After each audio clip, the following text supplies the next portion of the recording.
Los titulares son presentados por Diunsa, lo mejor para comprar. Proponen mecanismos para el diálogo nacional con rol más protagónico a mediadores internacionales. Diálogo no debe servir para complacer caprichos de personas o dos cúpulas partidarias, dicen analistas. Comité de Transición prepara toma de posesión presidencial que contará con presencia popular. Partido Nacional defiende derecho a presidir próximo Congreso, pero oposición parlamentaria rechaza esa supremacía. Liberales y Central Ejecutivo definen mañana posición frente al nuevo Congreso y diálogo nacional. Elvin Santos pide a Luis Zelaya no imponer criterios porque Honduras está partida y hay que trabajar en reconciliación. Pequeños hoteleros alegan pérdidas por 400 millones por crisis y dicen no podrán honrar salario mínimo. Coletilla de cigarro provoca explosión de potente mortero y hiere a 3 personas en vivienda en la nueva capital. Copeco extiende alerta por 48 horas más por paso de frente frío en el país. Los titulares fueron presentados por Diunsa, lo mejor para comprar.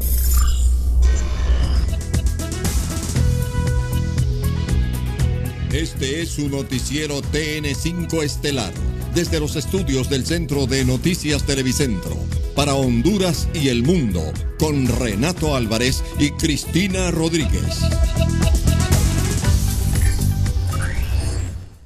La República Federal de Alemania se suma a la lista de países en reconocer el triunfo del presidente reelecto en Honduras, Juan Orlando Hernández. Por medio de un comunicado, Alemania indica que toma nota de la proclamación de los resultados de las elecciones presidenciales, parlamentarias y comunales del 26 de noviembre, realizada por el Tribunal Supremo Electoral, al tiempo que reconoce el trabajo efectuado por la misión de observación electoral de la Unión Europea. Se une al llamado al diálogo entre todas las partes y al rechazo de cualquier acto de violencia. Todos los responsables deben comprometerse a encontrar una solución pacífica para el bienestar del país entero y para fortalecer la confianza en la estabilidad de la democracia, señala el comunicado de la República Federal de Alemania.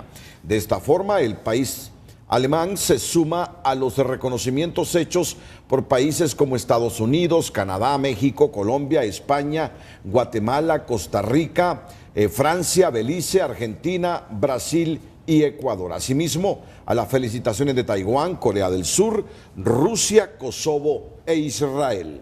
Muy buenas noches, Honduras. Bienvenidos a Telenoticias. La noticia del día es presentada por Claro. La Navidad se vive con la mejor compañía.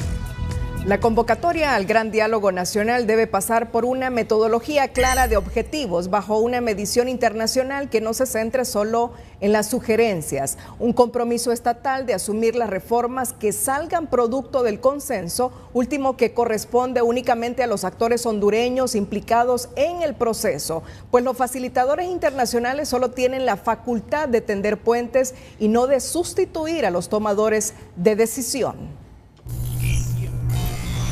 El exsecretario privado del expresidente Carlos Roberto Reina, Lucio Izaguirre, está convencido que para que el diálogo nacional tenga éxito, se deben cumplir algunos requisitos como no manipularlo ni mediatizarlo para bajar la temperatura social. Si el objetivo del diálogo es mediatizar, atemporar la situación social y política que vive el país, entonces no sirve de nada ese diálogo, porque va a ser manipulado solo para bajar la temperatura social del pueblo hondureño.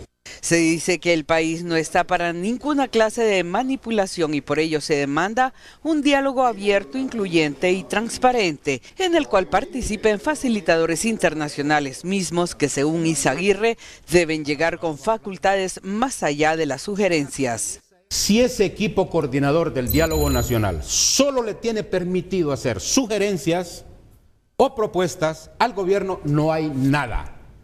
Olvídese, pueblo hondureño que nos está viendo en este gustado programa de Renato. No va a haber nada si no hay un dato vinculante que obligue al gobierno a hacer lo que tenga que hacer, como bien dijo él, para resolver la crisis. Este analista difiere de Izaguirre, señala que el papel de las comisiones mediadoras son para facilitar los diálogos y sugerir todo aquello que viabilice la resolución de conflictos y el desarrollo de mecanismos para solventar las crisis. Cualquier comisión mediadora solo puede recomendar. Quienes tienen que cumplir los acuerdos son los diputados del Congreso Nacional de la República, es el presidente, son las instituciones del Estado de Honduras. El embajador de Honduras en la OEA, Leonidas Rosa, indica que para lograr un verdadero contenido en el diálogo se pueden utilizar diversos métodos mismos que han obtenido resultados en otros países. No necesariamente tiene que ser la clase política, el BID, la Universidad de Harvard, la misma OEA ha participado en el diálogo de paz de Colombia, frente a una misión que duró 8 o 9 años. La dirigencia sindical se mantiene con reservas respecto al diálogo. Darán a conocer su posición una vez que se reúnan las 3 centrales de trabajadores y eso podría ocurrir el próximo viernes. Lo que queremos es un buen rumbo, pero eso teníamos que verlo en qué dirección va. En qué dirección cuando nosotros los reunamos, qué beneficio tiene el país. Se busca que todos los objetivos en la mesa del diálogo puedan ser calendarizados y con ello medir la evolución de los resultados y el cumplimiento de lo suscrito.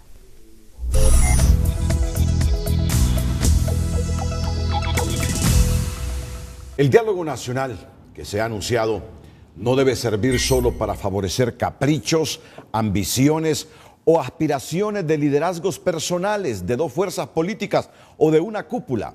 Pasa por abarcar todos los problemas del país, más allá de lo político o electoral, aseguran los analistas al indicar al gobierno que la mirada de este proceso debe ser más amplia y menos reductiva.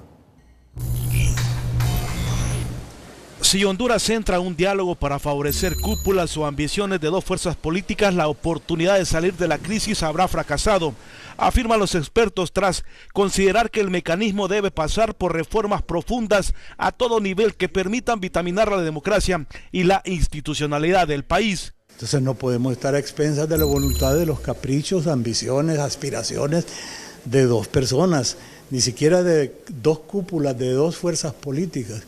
Nosotros tenemos que entender que en esta oportunidad, si le vamos a entrar en serio al diálogo, en primer lugar tenemos que ordenar el diálogo. ¿Para qué lo queremos? ¿Qué es lo que vamos a discutir?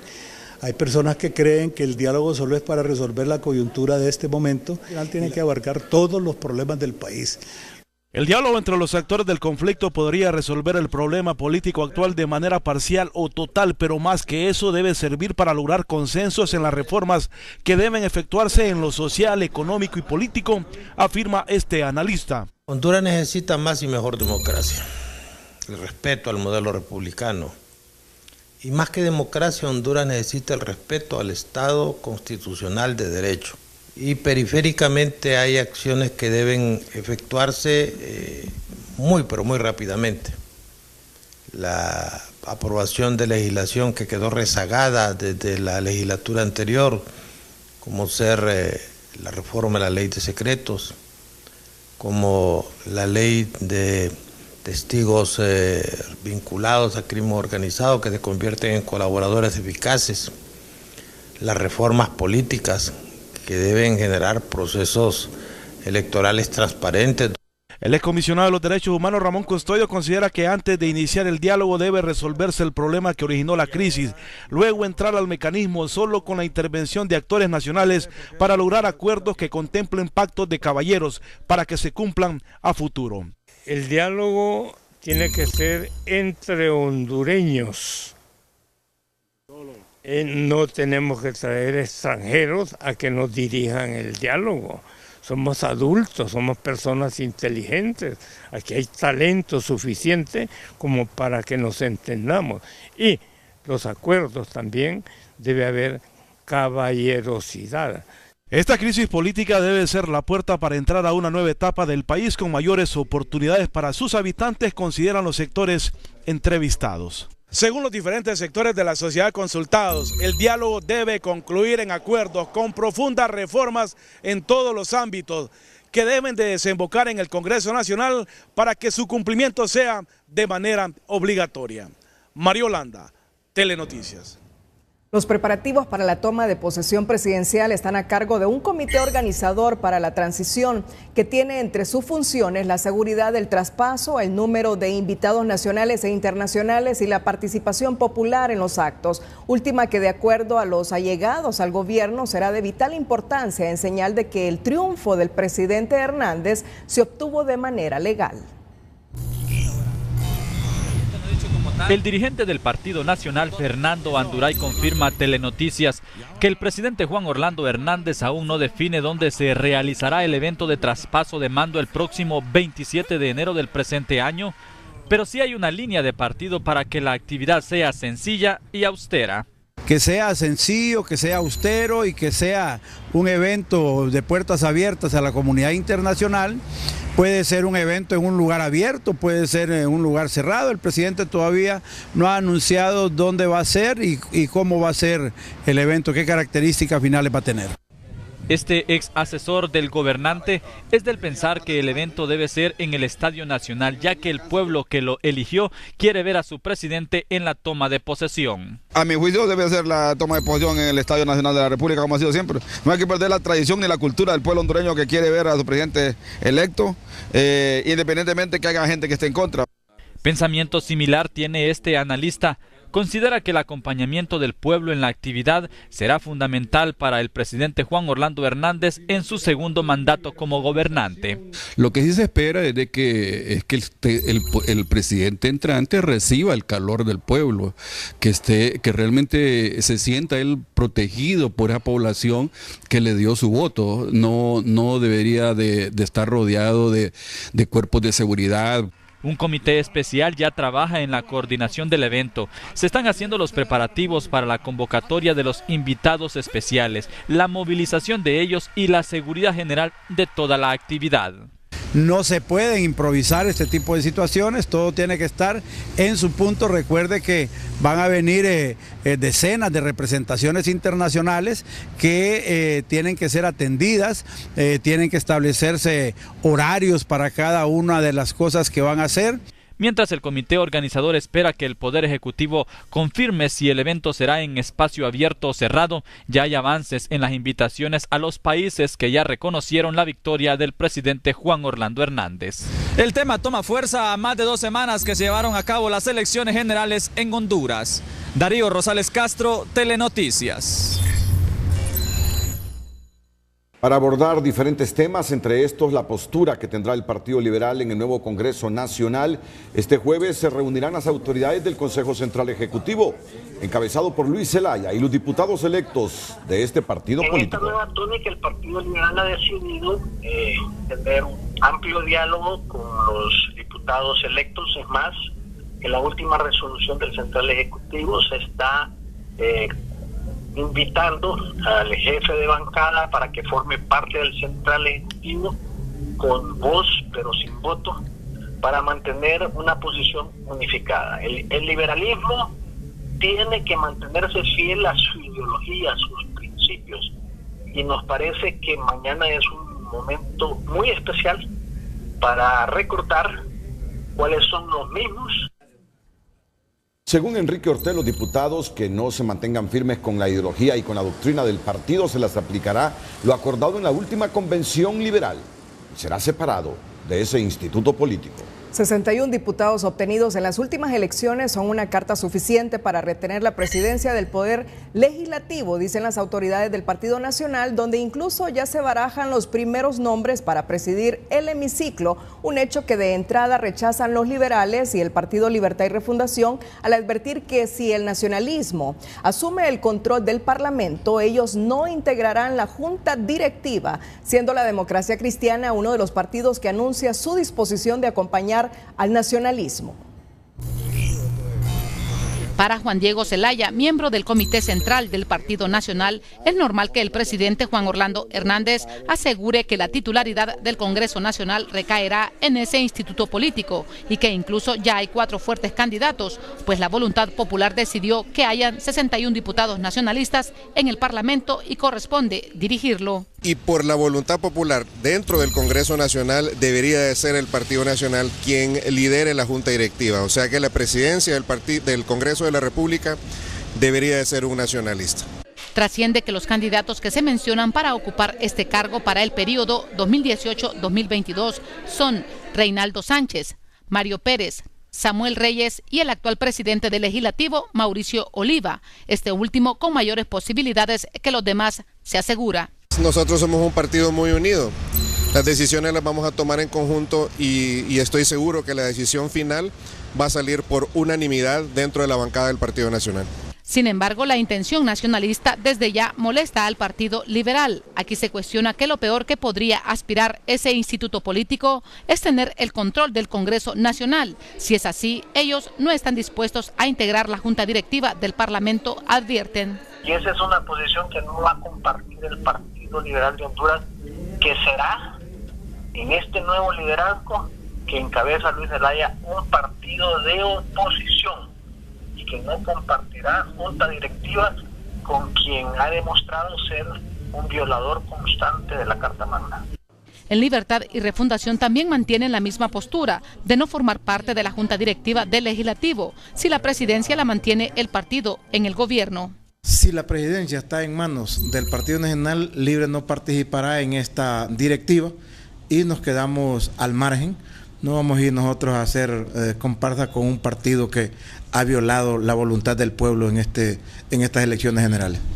No obstante, en algunos partidos emergentes la opinión es diferente. Tal es el caso de la Democracia Cristiana, que con su único diputado electo sí está dispuesto a contribuir para la gobernabilidad del país. Porque consideramos que tenemos la capacidad de hacer los aportes necesarios y contribuir a la construcción de ese consenso que necesitamos. No tenemos dificultad en participar si así se nos considera.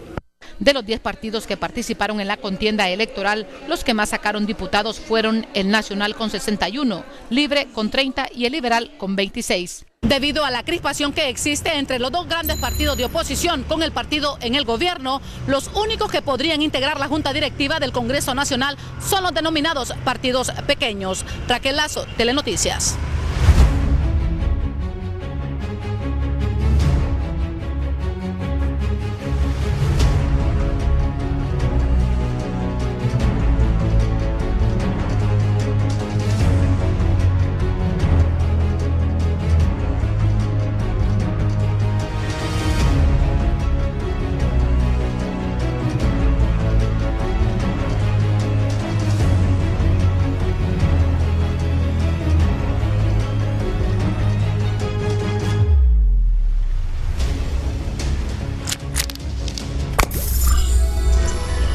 Militar venezolano revela que su país financió revueltas postelectorales en Honduras. Antes, en nuestra nota positiva, le contamos cómo una familia hondureña, tras la experiencia del huracán Mitch, optó por almacenar sus propios alimentos mediante una técnica de sellado que les permite mantenerlos en buen estado por mucho tiempo, gracias a la técnica y consejos de la iglesia a la cual asisten. La noticia positiva es presentada por Agua Azul. Todo bien, todo azul. Familia prevenida vale por dos, dice esta ama de casa que reside en la aldea de Suyapa de la capital. En un armario especial, Gloria y su esposo guardan los productos de primera necesidad que les servirán para alimentar a su familia en los próximos 6 meses. Empacamos los alimentos de primera necesidad, es como hicimos con esta muestra. Entonces, se nos ha enseñado que necesitamos estar prevenidos. Por ejemplo, cuando la crisis del 2009, nosotros no tuvimos que salir corriendo a ningún lado. Y ahorita que hubieron toques de queda y toda esta crisis, tampoco tuvimos que salir corriendo. Nuestros alimentos están allí y de alguna manera los que que tenemos guardados, hicimos una nueva compra, los empacamos y van para la parte del fondo de nuestra alacena y los otros se van usando. El proyecto de guardar granos básicos como frijoles, maíz y arroz se implementó al almacenar otro tipo de productos alimenticios no perecederos como enlatados, salsas, sopas o garbanzos. Tenemos gran cantidad de frijoles básicos, ¿verdad? Arroz, azúcar, sal, harina, cosas básicas que uno generalmente siempre usa. ¿Cada cuánto compra? Bueno, dependiendo de las actividades económicas en que haya dentro de la casa, pues así se compra. puede ser que es una vez cada 2 meses se reemplaza. Para mantener frescos y sanos los alimentos tienen bolsas y una máquina especial que sella herméticamente los productos. Y lo que hacemos es tratar de enseñar a todas las hermanas a estar preparadas. La idea de almacenar productos de primera necesidad, según esta familia, surgió cuando azotó el huracán Miss. Desde ese entonces tienen el hábito de guardar. Edas Carrasco, Telenoticias. La noticia positiva fue presentada por Agua Azul. Todo bien, todo azul. Esta noche el Opinómetro Televicentro. Usted comparte la opinión de algunos sectores que aseguran que con una nueva constitución se resolverían los problemas del país. Usted tiene 2 opciones, 1 sí, 2 no. Opine enviando sus mensajes al 5550.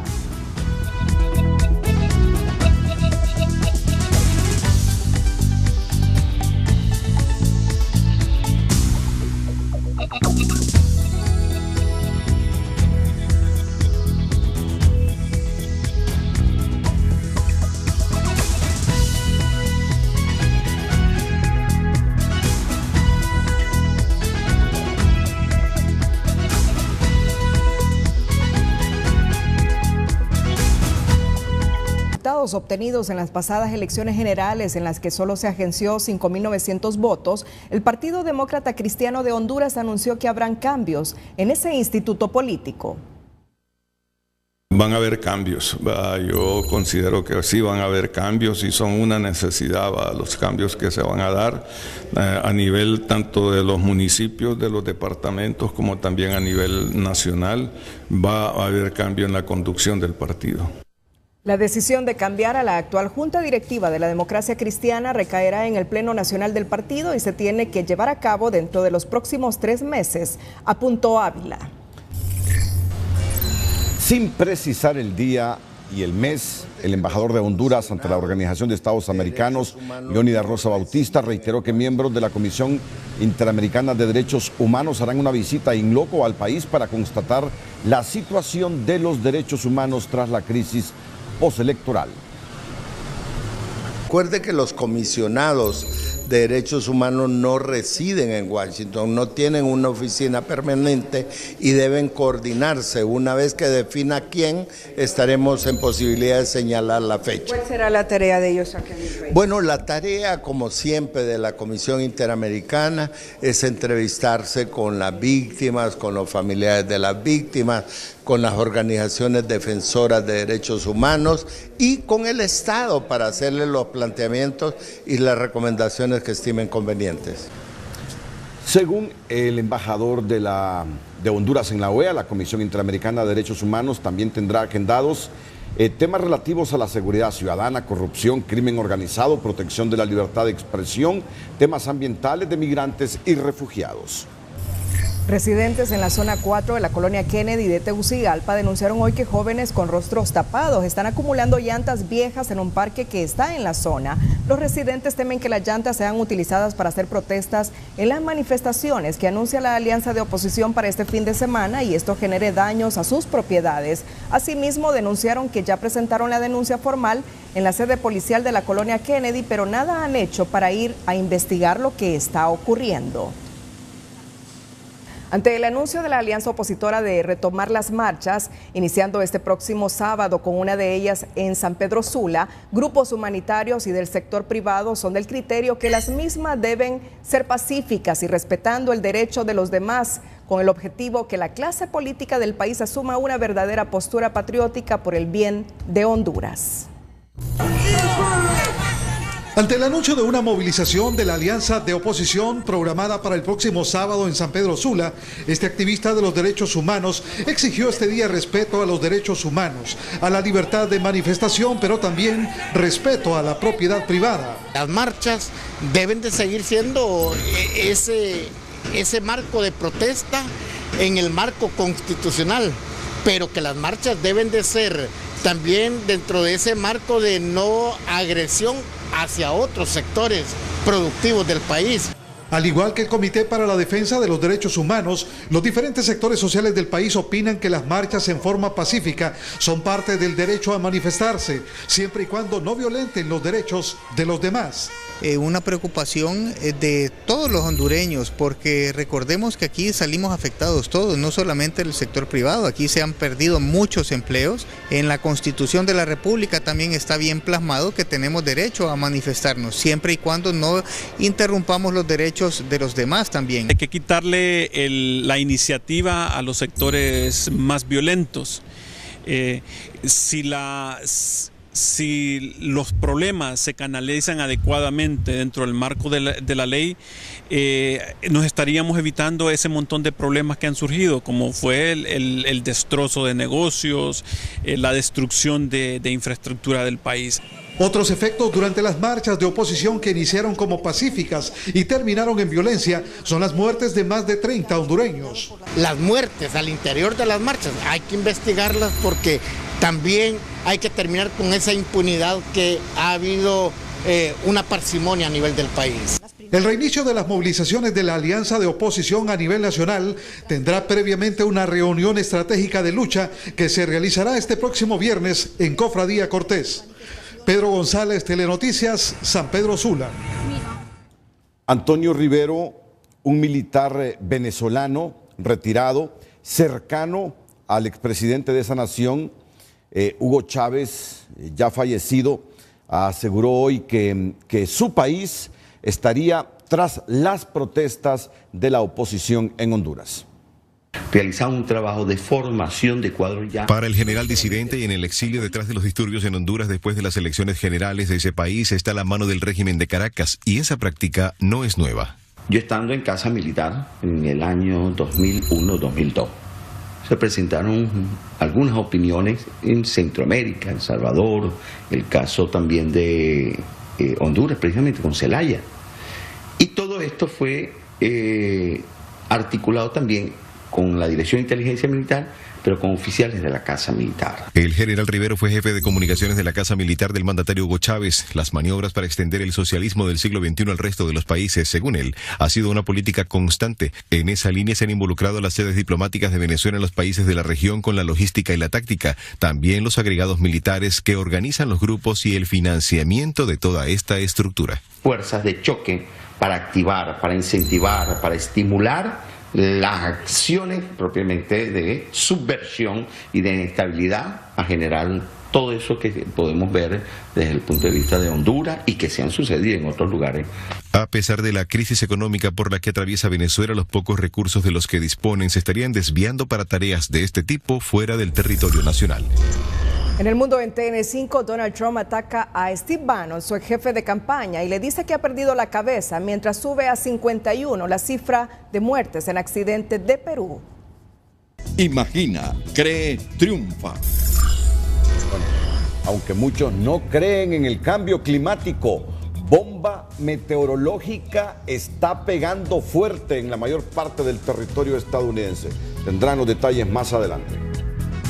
Le recordamos esta noche la pregunta de Opinómetro Televicentro. ¿Usted comparte la opinión de algunos sectores que aseguran que con una nueva constitución se resolverían los problemas del país? Usted tiene dos opciones, uno sí, dos no. Opine enviando sus mensajes al 5550.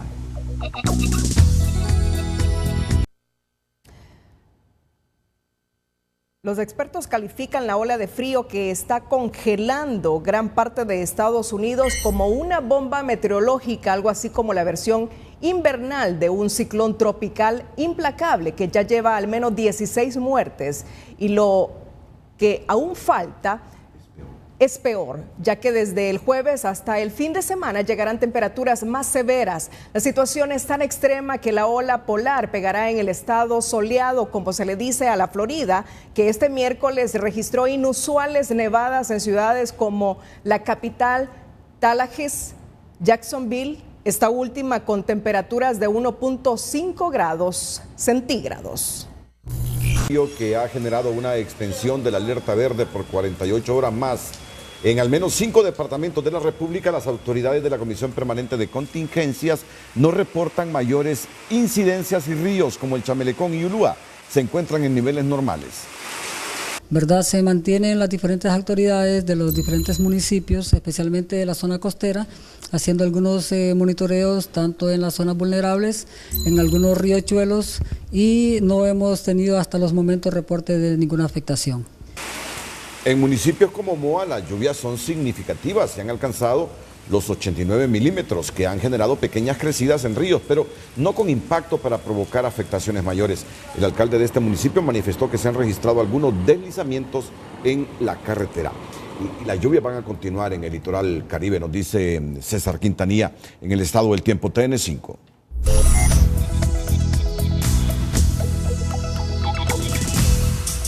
Hola, ¿qué tal? Feliz noche para todos. Bueno, estamos dándole seguimiento a algunos fenómenos extratropicales que son los que transportan frío. ¿Qué decir de lo que está pasando ahora mismo en Norteamérica, en la Unión Americana? Donde pues para este jueves se recrudece la condición meteorológica por una tormenta invernal que se va a fortalecer, por eso le están llamando ciclón bomba, y estará afectando a varios estados, entre ellos Carolina del Sur, Maine, Georgia, New England, y eso hará que incluso pues sobre el estado de la Florida esté nevando. De hecho, hoy miércoles ya se reportaron algunas nevadas al norte de la Florida, que no es normal. Un fenómeno de esta categoría no se da desde hace décadas y por eso ha llamado la atención de los expertos en estos fenómenos que justamente pues también tienen alguna proyección indirecta hacia Centroamérica, México y el Caribe, porque tenemos desde ahí las cuñas de alta presión que están enviando rachas de viento y por eso estamos previendo que para este jueves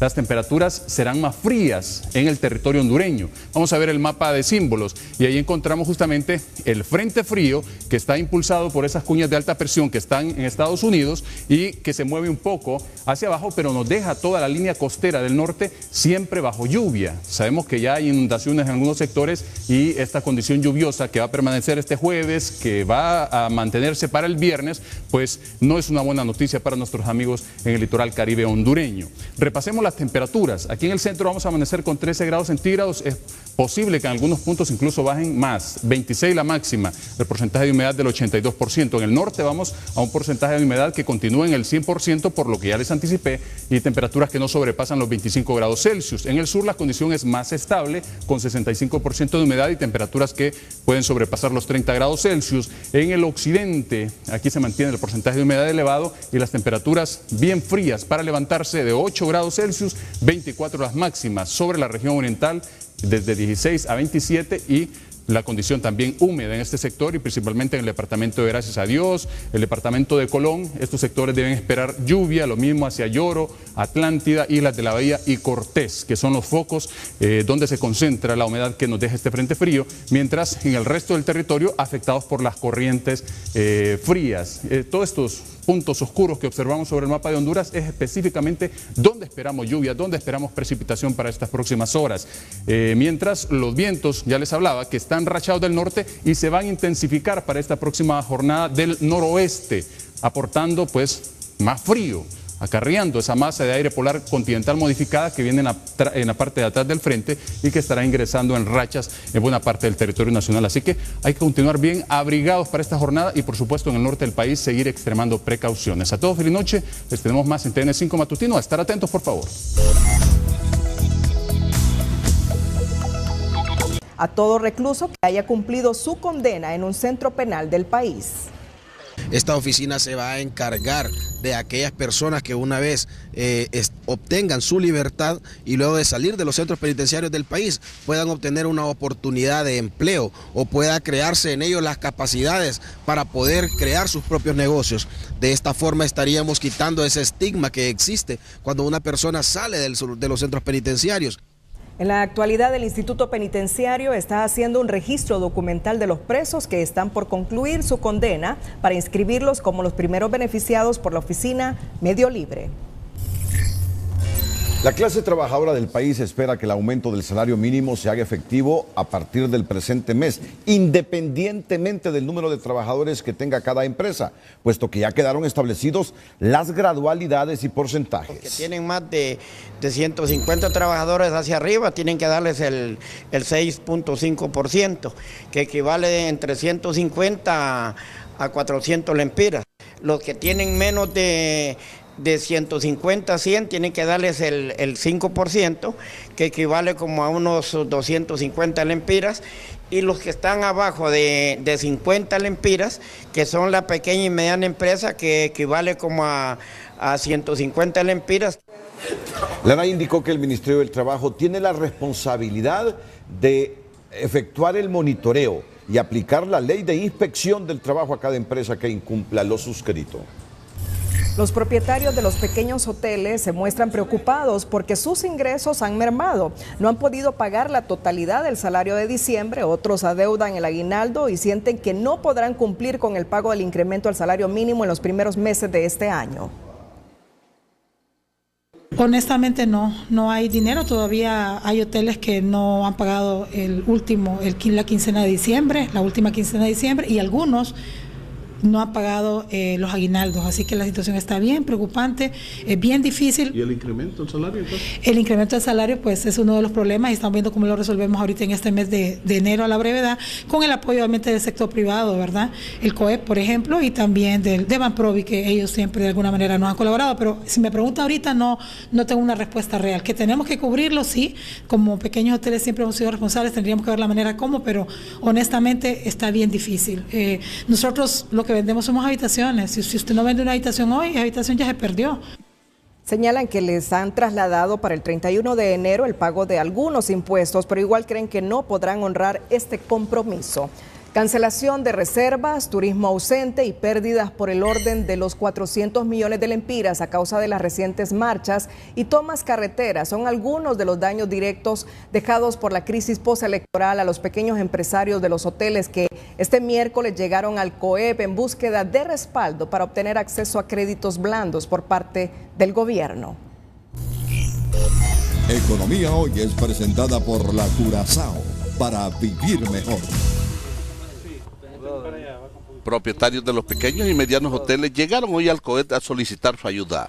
Piden que interceda ante el gobierno para obtener financiamiento fresco a baja tasa de interés, utilizando recursos de Banprovi, además de que los incluyan en el diálogo y garanticen la libre locomoción. Primero le estamos pidiendo al presidente de la República, a través de una carta del COEP, que nos incluya en el gran diálogo nacional, ¿verdad? Como pequeños hoteles, ¿verdad? Segundo, que se habilite a Banprovi como banca de primer piso, para que a través de la banca de primer piso los pequeños empresarios podamos tener acceso a créditos blandos. Nosotros estamos hablando a través de Banprovi más o menos de unos 150 millones de lempiras para resolver el problema de los pequeños hoteles que ya tenemos encima. Según los pequeños empresarios, debido a las marchas y tomas de carretera, perdieron unos 400 millones de lempiras en todo el país. Les están suspendiendo las reservaciones y la ocupación es menor al 20%. Hemos tenido problemas serios, por ejemplo, Tegucigalpa con el turismo de negocios, estamos menos del 20% de ocupación y sí es preocupante. Y ahorita ya para el mes de enero, pues realmente ya están empezando también a cancelarnos las reservaciones de enero. Pequeños como grandes hoteles se muestran desolados. El gobierno ya anunció que los apoyará con créditos a tasas de interés del 7.25%, señala el ministro de Turismo. La posición del gobierno es apoyar también a lo que es el sector de turismo, que también se ve afectado seriamente. ¿Qué tasa de interés? Estamos hablando de 7.25, si no me equivoco, que era la tasa que se había considerado. Para los financistas, la petición de los hoteleros es viable y hasta la banca privada puede colaborar con ellos. La banca privada los va a acompañar cuando se cumplan las condiciones y requisitos, y estamos tratando de ser flexibles porque sabemos que la economía del país está en una incertidumbre en ciertos sectores como es el turismo, ¿verdad? Pero que no podemos dejar de apoyarlo. El problema es generalizado en el sector turismo, además de los pequeños hoteles que presentan mucha desocupación, también los grandes presentan los mismos problemas. Nelson Lanza, Telenoticias. Economía Hoy fue presentado por la Curazao para vivir mejor. El Sistema Bancario Nacional reportó mayores ingresos en el 2017 en comparación con el 2016. Expertos aseguran que la banca se muestra sólida y con suficiente dinero para hacerle frente a la demanda de préstamos en el 2018. Bueno, indiscutiblemente los primeros 3 trimestres del 2017 fueron bastante positivos para la banca. El último trimestre, sobre todo los últimos 2 meses, pues fueron una situación bastante difícil por la situación política, pero aún así pudimos superar. Yo creo que la banca hondureña, sobre todo la banca local, ha consolidado su capacidad para poder atender situaciones como las que se dieron en el último bimestre, y eso nos llevó a resultados positivos, y que ese es uno de los objetivos que persigue la banca, poder prestar buenos servicios y poder prestar rendimiento a sus dueños. Moncada explicó que el sistema bancario está a la espera que el gobierno firme un nuevo acuerdo con el Fondo Monetario Internacional para que se mantenga la disciplina fiscal, haya crecimiento en el país y un mayor número de solicitudes de préstamos. Sucesos más adelante aquí en el Noticiero Líder. Personas afectadas por el uso de pólvora subió a... El Tribunal Supremo Electoral y ahora consejero del expresidenciable de la Alianza de Oposición, Salvador Narrala, ha denunciado que ha recibido en los últimos días mediante un video ataques infundados por parte de 5 personas que dice ha identificado bien y que podrían pertenecer a una facción política de la misma Alianza de Oposición. La oposición conoce la denuncia de Arístide Mejía, la que él mismo les comunicó en los siguientes términos. Queridos miembros de la Alianza, en días recientes he sido víctima de ataques infundados por parte de 5 personas que he identificado bien. Sé bien quién dio las órdenes y por qué. Actualmente Mejía es uno de los consejeros más cercanos de Salvador Nasralla. Queridos miembros de la Alianza, en días recientes he sido víctima de ataques infundados por parte de 5 personas que he identificado bien. Sé bien quién dio las órdenes y por qué. He sido una persona de criterio propio. Toda mi vida he luchado por la causa democrática contra las dictaduras y el año pasado me opuse dentro de mi propio partido a las pretensiones reeleccionistas. Eso dio pie a que se abriera la posibilidad de la alianza. La alianza en la cual luchamos todos dio lugar a que Salvador Narralla ganara la presidencia. Salvador Narralla ha propuesto que esa alianza se amplíe. Yo apoyo esa idea y estoy convencido como él que se debe hacer sin eliminar la alianza anterior que le dio la victoria y que es muy importante para la lucha. Quiero agradecer a todos aquellos que me apoyaron en las redes y con el discurso, especialmente a los jóvenes. La lucha continúa y no claudicaremos. En otra temática, ante la escasez de sangre en la Cruz Roja, el Instituto Hondureño de Seguridad Social realizó hoy una campaña de recolección en el edificio administrativo con el apoyo del personal de la institución.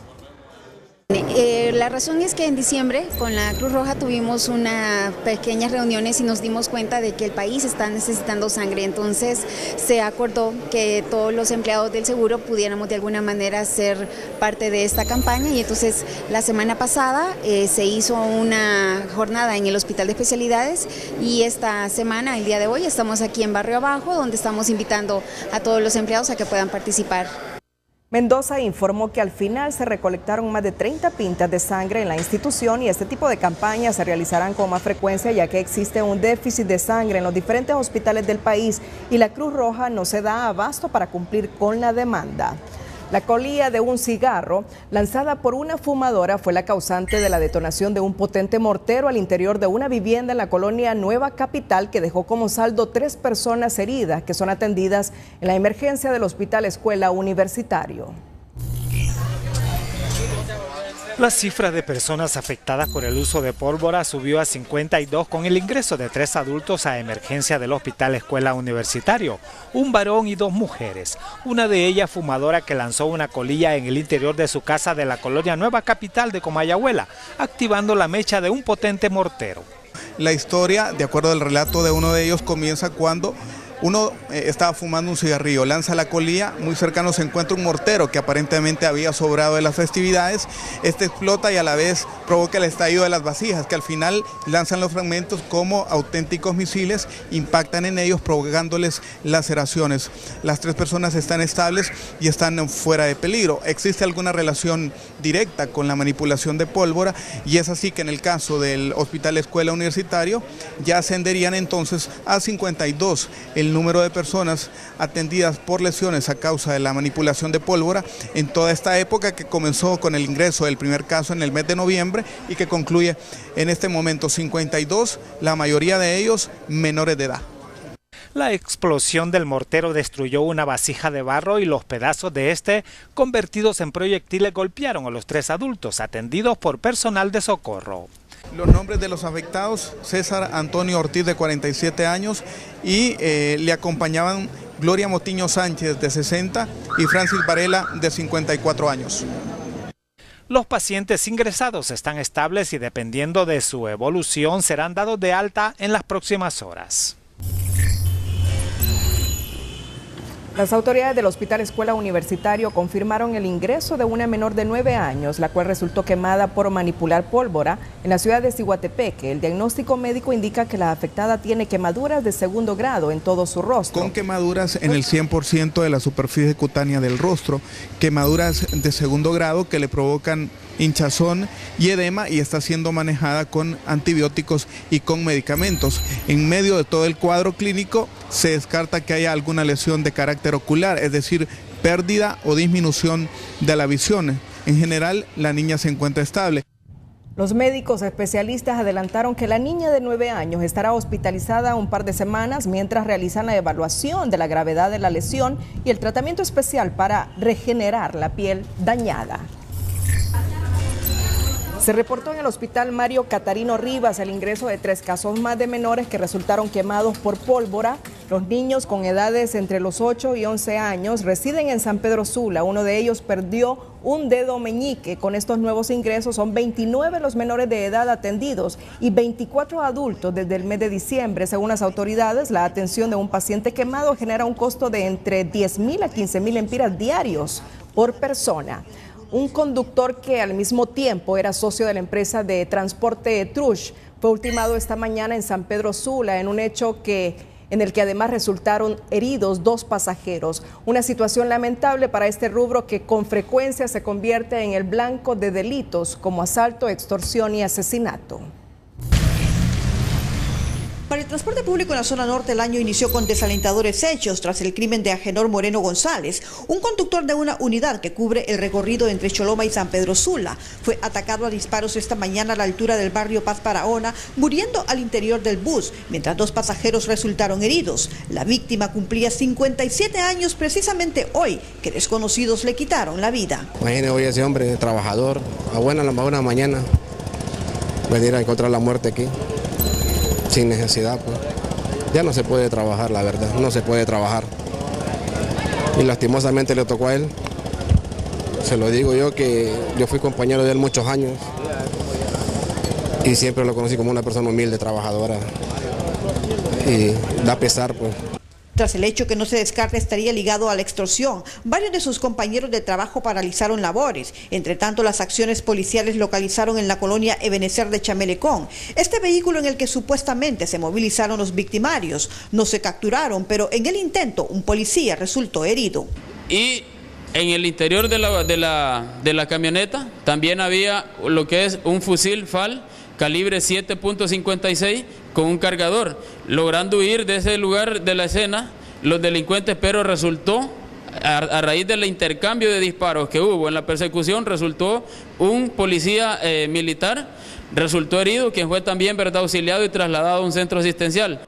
Los trabajadores de este rubro, así como los pasajeros, con frecuencia son el blanco de asaltos y en el peor de los casos crímenes. Por eso la dirigencia del transporte interurbano promueve el plan Renova, con el que buscan, además de renovar la flota de unidades, implementar medidas de seguridad. Esto va a venir a ayudar porque el interurbano es un bastante problemático, porque andan en las carreteras y muchos carros paran en las carreteras en diferentes lugares.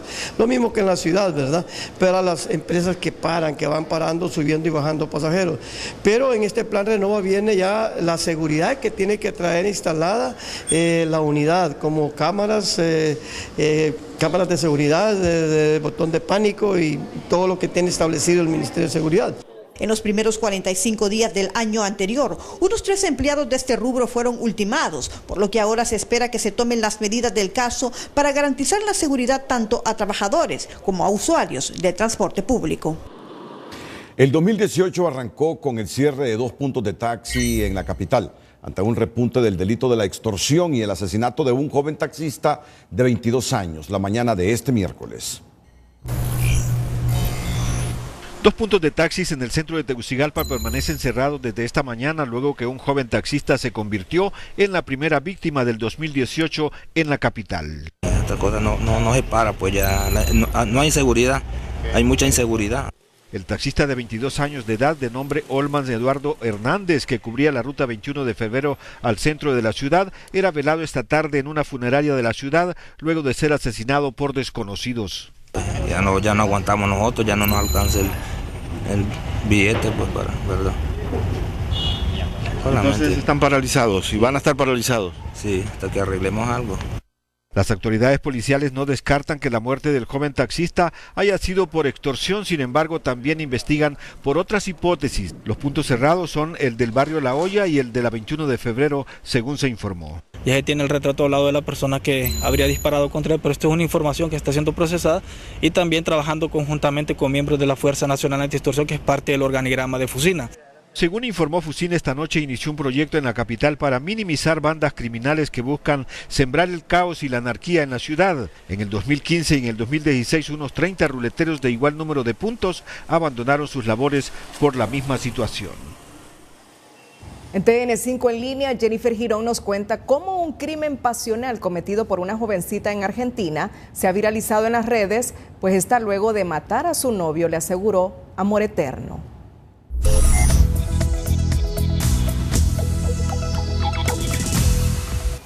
El asesinato de un joven a manos de su pareja ha conmocionado a Argentina y decenas de diarios internacionales han viralizado aún más la noticia.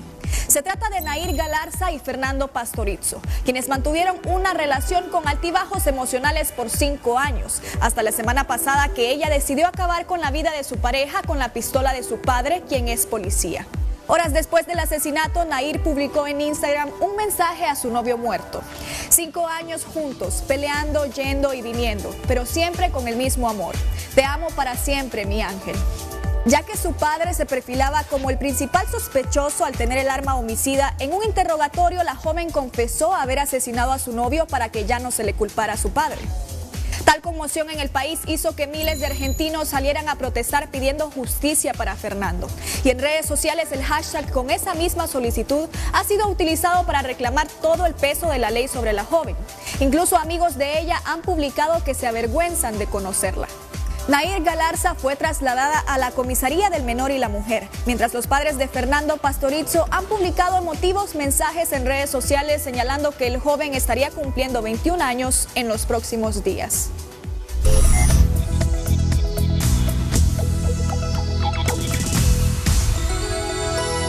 El ministro de Defensa de Perú, Jorge Nieto, ha renunciado a su cargo y se convierte en el tercer ministro que abandona el gabinete de Pedro Pablo Kuczynski tras los escándalos por los pagos de la empresa brasileña Odebrecht a empresas ligadas al presidente entre 2004 y 2012 y el indulto humanitario que el mandatario concedió en Nochebuena al expresidente Alberto Fujimori a cambio de salvarse de la destitución en una votación del Congreso unos días antes. Así es que el tercer ministro que le renuncia al presidente peruano PPK, Pedro Pablo Kuczynski. Y el presidente de Ecuador, Lenín Moreno, ha confirmado hace unas horas que su vicepresidente Jorge Glass perdió el cargo a raíz de su encarcelamiento desde hace 3 meses por recibir sobornos de la brasileña Odebrecht. De acuerdo a lo que manifiesta la Constitución, cesó de sus funciones el señor y vicepresidente de la República, Jorge Glass, dijo Moreno a la prensa en la Casa de Gobierno, añadiendo que la ley le da 15 días para presentar al Parlamento una terna de candidatos para elegir al sucesor. A continuación, el hecho, la frase y la imagen del día con Telma Mejía.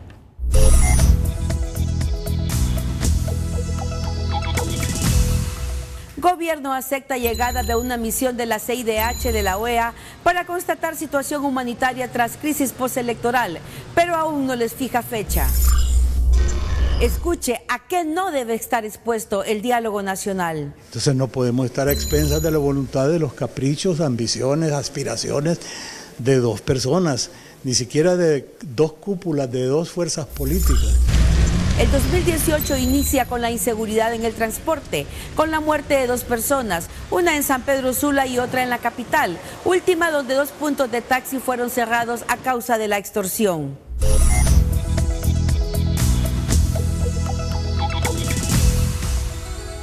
Esta fue la pregunta de Opinómetro Televicentro esta noche. Usted comparte la opinión de algunos sectores que aseguran que con una nueva constitución se resolverían los problemas del país. Usted tenía 2 opciones, 1 sí, 2 no, y estos son los resultados. Por el sí el 41%, por el no el 59%. Llegamos al final de esta emisión noticiosa. A todos, gracias, muy buenas noches.